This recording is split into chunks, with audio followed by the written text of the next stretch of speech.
দেখুন এভাবে বেলে নিয়েছিলাম আটার কুলচাটা, এবং আগের ভিডিওতে দেখিয়েছি কুলচা আটার আমি কিভাবে বানাচ্ছি। এবার এটা আমি শেখার পদ্ধতিটাও খুব ভালোভাবে দেখিয়ে দেবো। প্রথমে একদম ঝিম আছে আপনাকে এইটাকে সেঁকতে দিতে হবে। এবার দেখুন একদিকটা এরকমভাবে সেঁকা হয়ে গেছে, আমি উল্টে দিচ্ছি। এরকম সুন্দর করে সেঁকে নিতে হবে, না হলে কিন্তু কাঁচা কাঁচা ভাব থেকে যাবে। আরেক দিক সেঁকে তারপর আমি তেল লাগাবো।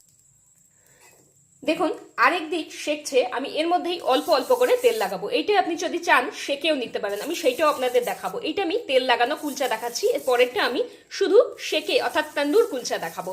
আপনারা অবশ্যই দেখছেন ভিলেজ কিচেন উইথ মৌমিতা, যারা চ্যানেলে নতুন চ্যানেল সাবস্ক্রাইব করুন এই সুন্দর সুন্দর ভিডিওগুলো দেখার জন্য। এবার এইটাকে দেখাচ্ছি উল্টে আমি কি করে নেব। দেখুন উল্টে এইভাবে সেঁকছি, এবং শাকার সময় কিন্তু তাপটা পুরো বাড়ানো থাকবে, তাহলে একটা সুন্দর ফোলা ফোলা ভাব আসবে। আর যদি নরম আঁচে সেঁকেন তাহলে কিন্তু শক্ত হয়ে যাবে। আর রেডি